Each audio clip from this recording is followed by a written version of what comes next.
Hello students of class 10. Warm welcome in my class once again. Earlier in my classes, you know about the political, social and economic factors which inspired Indians to be united, and that's why nationalism got ground very deep, which reflected in long run the freedom struggle in India. But it was not all. In enhancement and consolidation and even the taking birth, taking shape, nationalism in India or anywhere, cultural aspects also matters very much because it binds the people who believe oneness in their origin, uniformity in their origin, and due to this bond, deep attachment to each other, the very abstract idea takes birth about nation. And due to that, nationalism becomes very much deep and strong, and very simply followers, believers in nationalism in a particular area, in a particular country, very easily stand to fight for a common cause. शुरू करते हैं. The sense of collective belonging, सामूहिकता का बोध करता है. यह term वर्नेस का ये वास्तव में हमें एहसास कराता है. When people believe uniformity in their origin, अपने उत्पत्ति में ही, अपने उद्गम में ही अगर लोग एकत्व, एक उद्गम से होने, एक स्रोत से उत्पन्न होने के आइडिया में जब विश्वास करते हैं, that's why when people believe uniformity in their origin and other cultural aspects, it binds them to each other and hence the abstract idea of nation takes birth. राष्ट्र की अवधारणा ही तभी पनपती है जब किसी खास समुदाय में यह भावना, यह धारणा गहरे बैठ जाती है कि वे संपूर्ण, यानी जितने भी लोग हैं उससे संबंधित, उनका स्रोत ऐतिहासिक काल में, उनका उद्गम, उनका आविर्भाव, उनकी उत्पत्ति ऐतिहासिक काल में एक रही है, वे एक समुदाय से बिलोंग करते हैं. यह भावना पनपते ही उन्हें एक दूसरे के साथ काफी सौहार्दपूर्ण और गहरे इमोशन से जुड़े बंधन में बांध देता है. As these beliefs, ideals and ideas becomes a strong nationalism spread in the extent of its followers. यानी जितने भी लोग इस प्रकार के आइडिया में बिलीव करते हैं, इसे बिलोंग करने वाले जो भी लोग हैं, क्योंकि इधर में जो फील करते हैं दूसरे के साथ, वह देश की सीमा की परिधि के बाहर भी हो सकता है, देश के ही भागों में नहीं, दुनिया के विभिन्न भागों में फैले हुए लोग, उन सबों के बीच में अगर इस प्रकार के आइडिया, बिलीफ और आइडियल डेवलप करते हैं तो उन सारे इलाके में, उन सारे रीजन्स में, उन सारे विभागों में, in different part of the land, people living which follow, believe in such ideas and ideals, their nationalism spreads. वहां राष्ट्रवाद फलता फूलता है, विकसित होता है. साथ ही देखेंगे, क्योंकि मैंने आपको बताया कि 1828 के बाद से ही जब राजा राम मोहन राय भारत में समाज सुधार के लिए आगे आते हैं और उनके बाद उनके जितने भी जो हैं बाद में आने वाले हमारे देश में अग्रणी समाज सुधारक या इधर धर्म सुधारक भी हो, वो सब के सब इस दिशा में मोर और लेस कंट्रीब्यूट करते हैं। समाज में या बुराइयां उसको दूर करते हैं। धार्मिक जो भी उनके जो कुछ जो है अंधविश्वास है या विभिन्न कुरीतियां थी, जो कुछ खराब जो ट्रेडिशन और कस्टम थे, उसमें भी सुधार आता है। इससे लोगों के सामाजिक जीवन और सांस्कृतिक जीवन में बेहतरी आती है। बाद में 1857 के रिवॉल्ट के बाद हम देखते हैं कि धीरे धीरे जो है हमारे देश में चूंकि शिक्षा का प्रसार भी हो गया, एक अच्छा खासा वर्ग कश्मीर से कन्याकुमारी और अटक से लेकर कटक तक समूचे इलाके में इतने ढेर सारे बौद्धिक लोग यानी कि इंटेलेक्चुअल पर्सन्स आ गए जो इंग्लिश मीडियम में पढ़े लिखे थे। उसने एक दूसरे के साथ जब विचारों का आदान प्रदान किया, when they exchanged their ideas which they really knew through their education, it was very much easy to further join hands for them,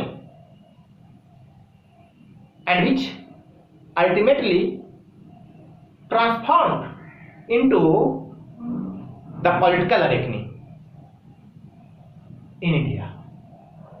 राष्ट्रीय कांग्रेस, भारतीय राष्ट्रीय कांग्रेस की बाद में स्थापना होती है 1885 में, और वहां से फिर संघर्ष का जो एक दौर शुरू होता है। शुरू में ये काफी जो है लिबरल होता है, मॉडरेट होता है, और बाद में चलकर after the arrival of Gandhi ji ये काफी जो है एक्टिव और हेक्टिक नेचर में बदल जाता है ये राष्ट्रीय स्वतंत्रता संग्राम। तो पॉलिटिकल जो है का निश्चित तौर पे जो लंबा संघर्ष रहा है हमारा इस राष्ट्रवाद के विकास में एक महत्वपूर्ण फैक्टर रहा है, लेकिन कल्चरल फैक्टर्स कुछ कम महत्वपूर्ण नहीं थे।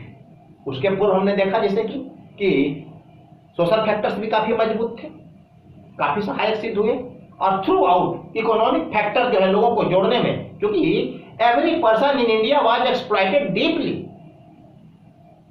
Specially by the economic policy adopted by the British government. तो सारे फैक्टर्स ने अपना योगदान दिया था यहाँ के राष्ट्रवाद को पनपाने में, डेवलप करने में।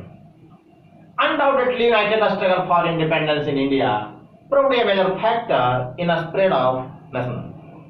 Yes, but some other aspects too proved very much important in this context. What are other aspects of the development of nationalism? The factors, the themes, and the things which proved very much important were history, fictions, folklores, songs, symbols played a great role in the rise of nationalism in India. चूंकि shared history, जब history का अध्ययन किया लोगों ने जाना कि हमारे जो ऐतिहासिक जो जुड़ाव रहा है, historically they were the part of the same community.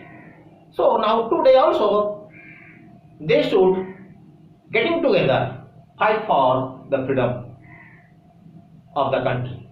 History, fictions, कहानियां तरह तरह की जो हमारे देश में सदियों से प्रचलित रही थी, उसमें जो थीम्स थे, उसके जो डिफरेंट जो है कह सकते हैं कि उसमें जो फैक्टर्स थे, उसके जो हीरोज थे, उन सबों ने उस समय जो कार्य किए थे उस हमारे देश में,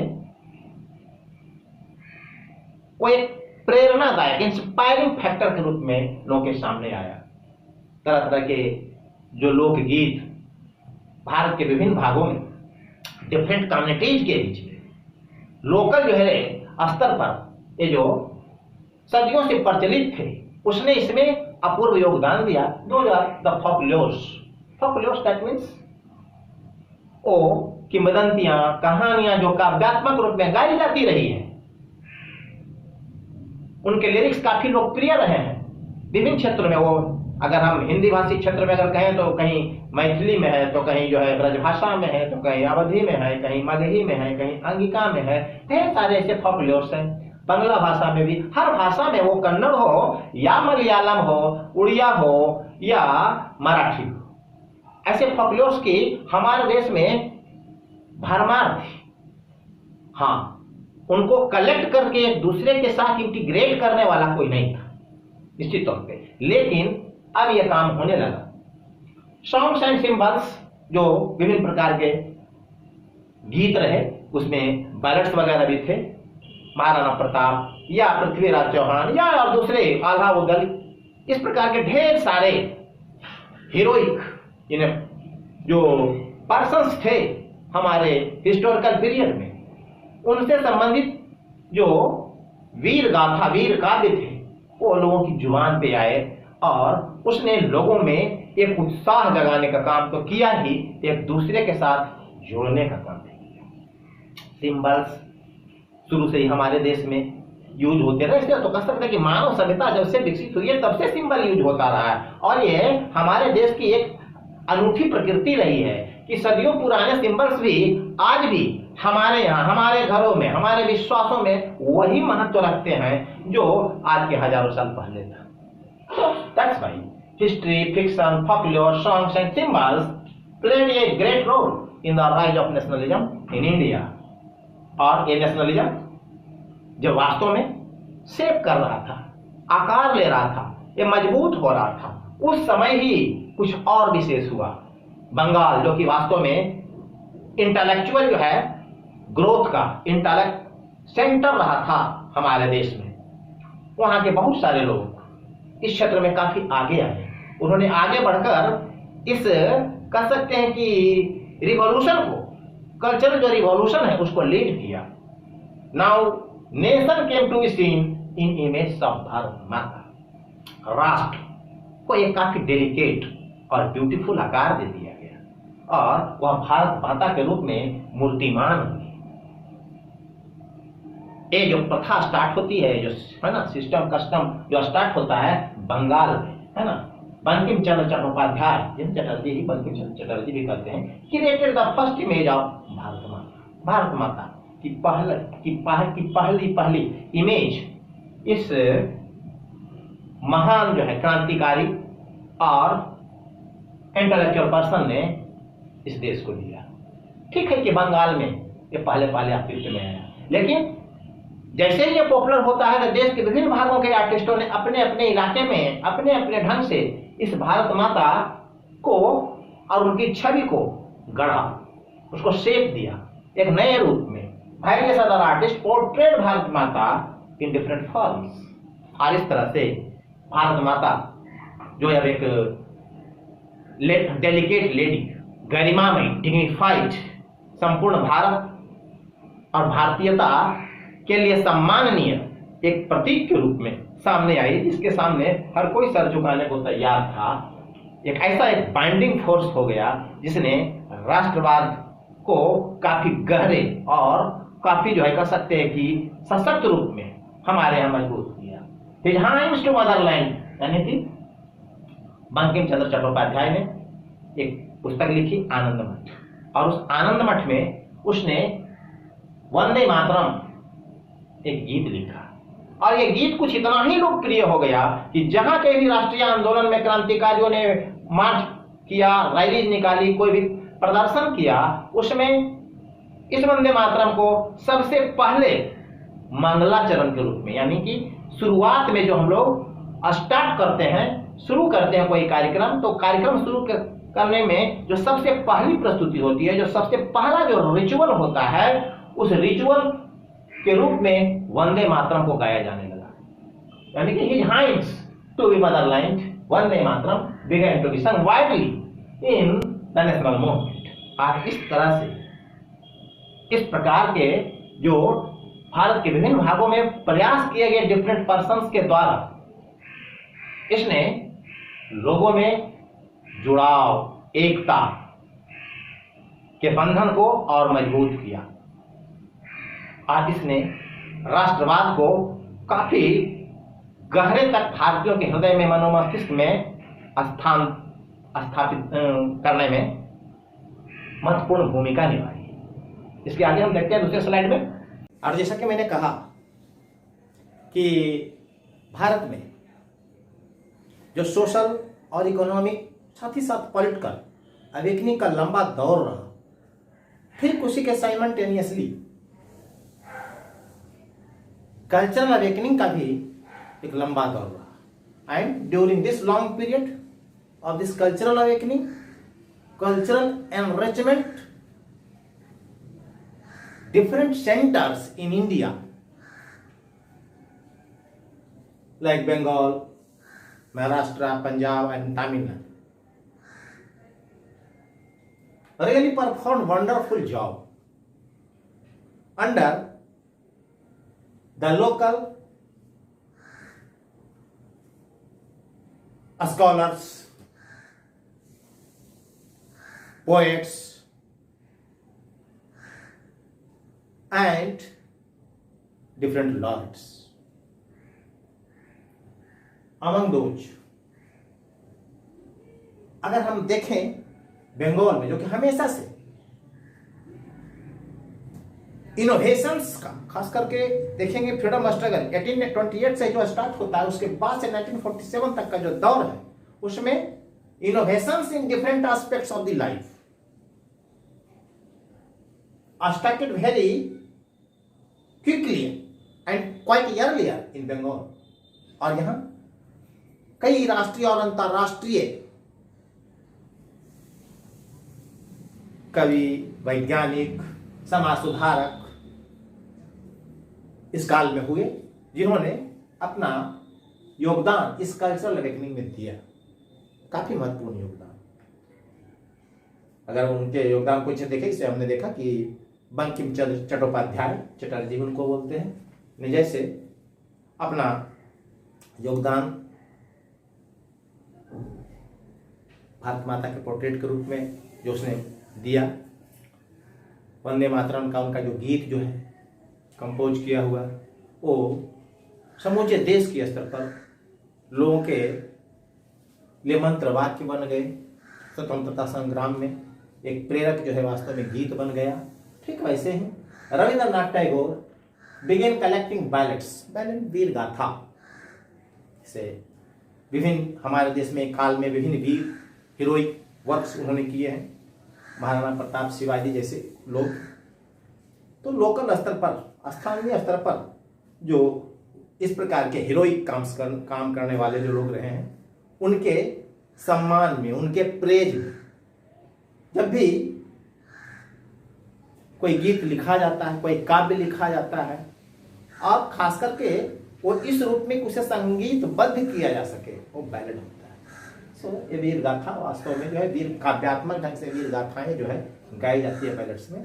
रविंद्रनाथ टैगोर भी गए कलेक्टिंग बैलेट्स, नर्सरी राइम्स, बच्चों में जो लोकप्रिय होता है काफी, myths, different myths about the local and spiritual elements of any locality and thus led the movement of folk revival। इस तरह से लोक साहित्य, लोक जीवन में एक बार फिर से पुनर्स्थापित होने लगा, काफी नए रूप में खोज करके उसने निकाला, जो वास्तव में मरना सन था, लोग लगभग भूलते जा रहे थे।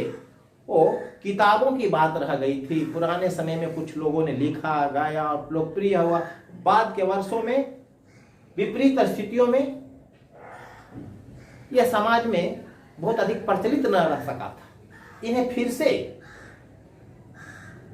लोगों के जवान पर लाया गया, इसलिए जवान पर आ गया कि इन जैसे रविंद्रनाथ टैगोर जैसे महान लोगों ने इसकी पुनर्स्थापना में, इसके फिर से समाज में लोकप्रिय बनाने में अभूतपूर्व योगदान रहा। सिंबल्स शुरू से ही रहे हमारे देश।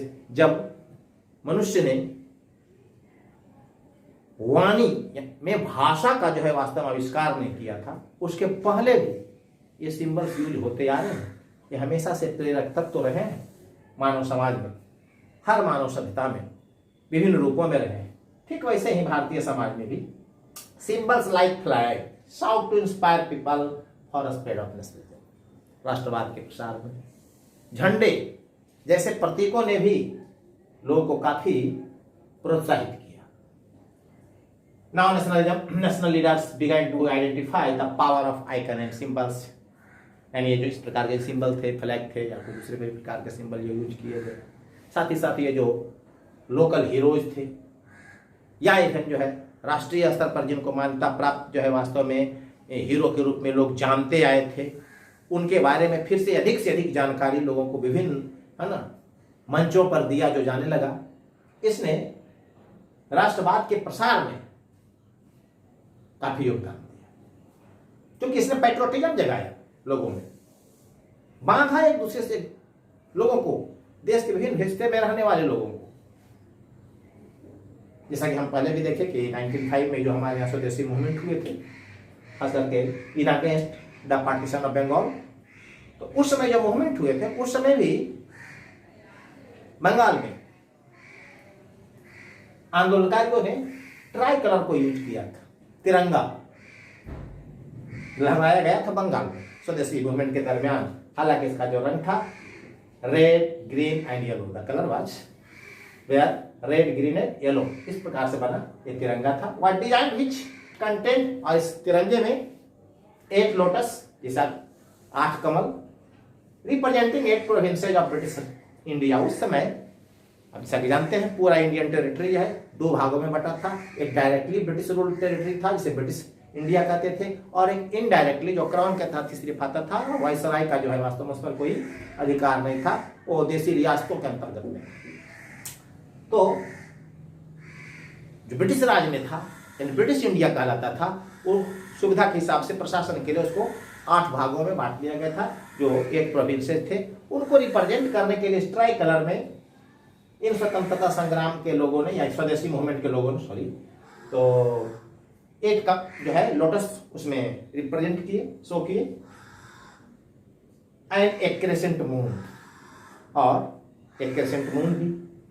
और आप जानते हैं जैसे कि कमल का फूल हिंदुओं के बीच में काफी धार्मिक जो है विश्वास से भरा प्रतीक है, और ठीक वैसे मुसलमानों के बीच में क्रेसेंट मून भी।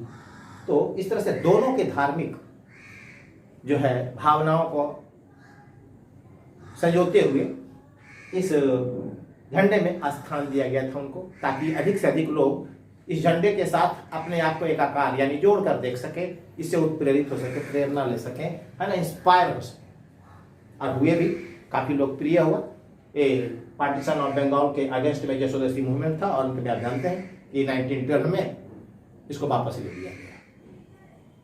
तो एक बहुत बड़ी सफलता थी उस समय के हिसाब से। इसने बंगाल में ही सिर्फ लोगों को नहीं जोड़ा स्ट्राइक कलर से, बल्कि बंगाल के बाहर भी जो है पार्टीशन ऑफ बंगाल की का जो लॉर्ड कर्जन ने प्रयास किया था, उसके विरोध में बंगाल के लोगों का साथ देने के लिए महाराष्ट्र, पंजाब और तमिलनाडु के स्तर पर भी देशभक्तों ने अपने अपने यहाँ अपने अपने ढंग से सत्याग्रह किया था, इस प्रकार के आंदोलन चलाए थे। इन 1921 जब 1921 में असहयोग आंदोलन होता है, गांधी जी उसका नेतृत्व करते हैं, leadership of Gandhi ji, then cooperation was started, and during this movement Gandhi ji design swaraj flag, अलग से उसने एक स्वराज फ्लैग डिजाइन किया, and was also tricolour. मजे की बात ये थी कि जैसे ये ट्राई कलर था, ये भी ट्राई कलर था, and colour in this Swaraj flag was red, green and white, and at the center there was a spinning wheel which really symbolized for the economic revival, economic awakening, economic progress for the society. Holding its aloft during marches by people became a symbol of defiance. वास्तव में none corporation के दरमियान जितने भी आंदोलन विभिन्न स्तरों पे जहाँ कहीं भी हुए, वहाँ जब भी जनता ने इस प्रकार की रैली निकाली, प्रदर्शन किया, तो उसमें स्ट्राइक कलर को हाथों में ऊंचे करके जो चलने वाले लोग थे, है ना, वो विशेष उत्साह का अनुभव करते थे जब उनके हाथ में झंडा होता था, उनके जुलूस में झंडा होता था, उनके रैली में झंडे होते थे, है ना। तो लोगों को जोड़ने का काम इस ट्राई कलर ने किया, राष्ट्रवाद लोगों के मन में जगाया, जोड़ा उनसे काफी गहरे लोगों को। इस तरह से एकता का विस्तार होता हमारे देश में विभिन्न स्तरों पे, भारत के विभिन्न भागों में, और जिसने हमारे देश में राष्ट्रवाद को और गहरा करने में वास्तव में एक इनडायरेक्ट रोल निभाया। नाउ चूंकि उस समय तक भारत में एक बहुत बड़ा समाज, बहुत बड़ा वर्ग, बहुत बड़ी संख्या पढ़ लिख चुकी है। ठीक है, परसेंटेज के हिसाब से कहें तो आबादी बहुत कम थी, लेकिन संख्या के हिसाब से कुछ कम नहीं थी। अच्छी खासे लोग थे। जहां पर जो है वास्तव में पढ़ने लिखने के ठीक ठाक साधन नहीं थे, उसमें भी बहुत सारे लोग जो है पढ़ लिख चुके थे। और पढ़ने के बाद जो महसूस किया, भारत का इतिहास पढ़ा उन्होंने, यूरोप का इतिहास पढ़ा, तो उसमें कुछ ऐसी जो है वास्तव में चीजें हमारे देश के लोगों ने पाई, समझा कि जो कि वास्तव में अगेंस्ट द इंडियन सेंटिमेंट और रियलिटी था। भारत में जो लोगों की भावनाएं थी अपने ऐतिहासिक जो है वास्तव में विभिन्न घटनाओं के, विभिन्न जो है नायकों के, विभिन्न वीरों के प्रति, उससे ठीक उलट ब्रिटिश लोगों ने जो भारत का इतिहास लिखा था उसमें उसका वर्णन किया था, just opposite. That means against the Indian sentiments and the Indian interests. इस कारण भारतीयों ने फिर से इसको रीइंटरप्रेट करने की आवश्यकता समझी, इतिहास का पुनर्लेखन शुरू किया गया। Now history began to be reinterpreted because the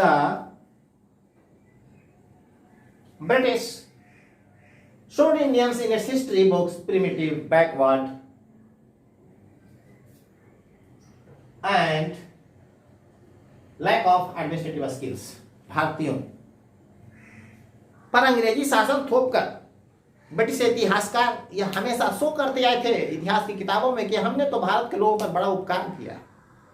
यह भारतीय समाज यह समाज है जो बर्बर है, आदिम है, इसके पास खुद पर ही शासन करने की कोई योग्यता है ही नहीं। इन्हें हम ट्रेन कर रहे हैं, इन्हें हम वास्तव में बर्बर से सभ्य बनाने का प्रयास कर रहे हैं, शासन नहीं कर रहे। भारत में एक बहुत बड़ा पुनीत कर्तव्य कर रहे हैं मानवता के प्रति। It is the great work of the British in service of the mankind that they had tried their best to rule in India, to make Indians civilised. इस प्रकार का शगुफा इन ब्रिटिश इतिहासकारों ने लोगों के सामने रखा था और जो भारतीयों को काफी गहरे जो है वास्तव में पीड़ा देता था। इसीलिए इतिहास का फिर से पुनर्लेखन स्टार्ट किया गया ताकि भारतीय जो प्रतिष्ठा है, गरिमा है, समाज की, संस्कृति की, उसको फिर से सही रूप में स्थापित किया जा सके। Now Indians began to write about their glorious past and its achievements. प्राचीन भारत में, मध्यकालीन भारत में भी भारतीयों ने जो महान और गौरवपूर्ण उपलब्धियां हासिल की थी, उन उपलब्धियों को फिर से जो है इतिहास के पुस्तकों में, इतिहास की किताबों में, in history books it was established. और क्योंकि कॉलोनियल रूल में इसका लोगों ने इसको लोगों ने जाना ही नहीं था, इसको छिपा दिया गया था, इसका कहीं वर्णन ही नहीं किया गया था, एलिमिनेट कर दिया गया था इसको हिस्ट्री की किताबों में, तो लोग भूल चुके थे। लेकिन जैसे ही इसका रिवाइवल होता है, लोग अपने आप को जानते हैं, एक प्रकार से फिर से अपने को जानना, हिस्ट्री के इस प्रयास के कारण जो है वास्तव में हिस्ट्री को रीराइट करने में जब भारतीय विद्वानों ने प्रयास किया तो लोगों ने, यानी कि जो सभ्य समाज के पढ़ने वाले कुछ अग्रणी जो लोग हमारे यहाँ के थे, उन्होंने यह जानना शुरू किया कि वास्तव में प्राचीन भारत और मध्यकालीन भारत में हमारी स्थिति कैसी थी, क्या आज की जैसी थी? नहीं। उन्होंने अपने गौरवपूर्ण इतिहास, गौरवपूर्ण जो विभिन्न जो है ऐतिहासिक पीरियड में, हिस्टोरिकल पीरियड में उनके जो अचीवमेंट रहे थे उससे रूबरू। So they try to make people understand that this colonial rulers are the real culprit of their rule. यानी कि बताया लोगों को कि जो आज हम देख रहे हैं अपनी दुर्गति, बर्बादी, समाज में जो चारों ओर है, देश के विभिन्न भागों में जो बदहाली है, आर्थिक, सामाजिक तौर पे और राजनीतिक तौर पे हर तरह से जो है वो क्राइसिस है, जो विपन्नता है, वह सिर्फ और सिर्फ एक कारण के कारण, उसका सिर्फ एकमात्र कारण है, और वो कारण ये कॉलोनियल रूल है, ये ब्रिटिश राज है। इसे हर हाल में क्या किया जाना चाहिए? समाप्त किया जाना चाहिए। And for that we have to join together, unite together and do everything whatever in our capacity to make the British out from the country। और इसी क्रम में समूचे देश में अब जो है नए स्तर, नए जोश के साथ राष्ट्रीय आंदोलन चल रहा था। हालांकि ऐसा करने क्रम में कोई काम जिसे करते हैं उसके कुछ शायद निगेटिव एस्पेक्ट भी हो जाते हैं और सामने आते हैं, क्योंकि हमारा जो मानवीय समाज है उसमें धारणाएं और भावनाएं लोगों की तरह तरह की है, और कोई ये जरूरी नहीं कि हर भावना, हर धारणा लोगों की आपस में मिलती ही हो। That's why but such efforts of leaders brought some problems too, कुछ समस्याएं भी आई, कोई धार्मिक और सांस्कृतिक समझ जो थी, भारत में डिफरेंट कम्युनिटी जो रह रही थी उनके बीच में वो अलग अलग प्रकार की थी। इसको उसने अपने अपने रूप में लिया, इसके कारण कुछ डिफरेंसेज भी क्रिएट हुए। हालांकि ये डिफरेंसेज जो है ना भारतीय स्वतंत्रता संग्राम में काफी जो है महत्वपूर्ण साबित हुई, क्योंकि इसी के कारण जब हमारा देश आजाद हुआ तो एक भारत दो राष्ट्र के रूप में सामने आया, भारत और Pakistan. Image symbols used by nationalist leaders were on many occasions seen through biased and religious sentiment। पूर्वाग्रहपूर्ण ढंग से, धार्मिक ढंग से कुछ सिंबल्स को वास्तव में देखा लोगों ने। झंडे में अगर किसी प्रकार के चिन्ह हैं, कलर ही इधर जो है मैटर ऑफ क्रिटिसिज्म बन गया कुछ खास कम्युनिटी के लिए। तो इस प्रकार से कुछ लोगों ने समझा कि हमारी भावनाओं का सम्मान नहीं किया जा रहा है।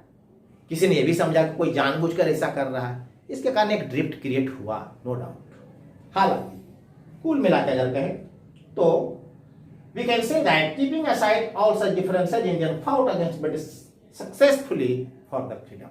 हजार ये वास्तव में डिफरेंसेज रहे हमारे देश के लोगों के बीच में, लेकिन संपूर्ण देश के लोगों ने मोर और लेस अपनी ओर से एफर्ट किया ऐसा, जिससे अंत में हमारा यह देश स्वतंत्र होने में सफल हो गया। इट गॉट फ्रीडम ऑन 15 अगस्त 1947। इस तरह से कह सकते हैं कि जो भी हमारे यहाँ जो पॉलिटिकल, सोशल और इकोनॉमिक जो अवेकनिंग हुआ था, उस अवेकनिंग के साथ इस कल्चरल अवेकनिंग ने भी हमारे देश की स्वतंत्रता में काफी महत्वपूर्ण योगदान दिया। It had contributed a lot in making us independent from the British control. आज now this chapter has been finished. अगले वीडियो में जो हमारा अगला क्लास होगा उसमें हम फिर एक नए चैप्टर के साथ आपके सामने प्रस्तुत होंगे। तब तक के लिए इंतजार करें। Thank you.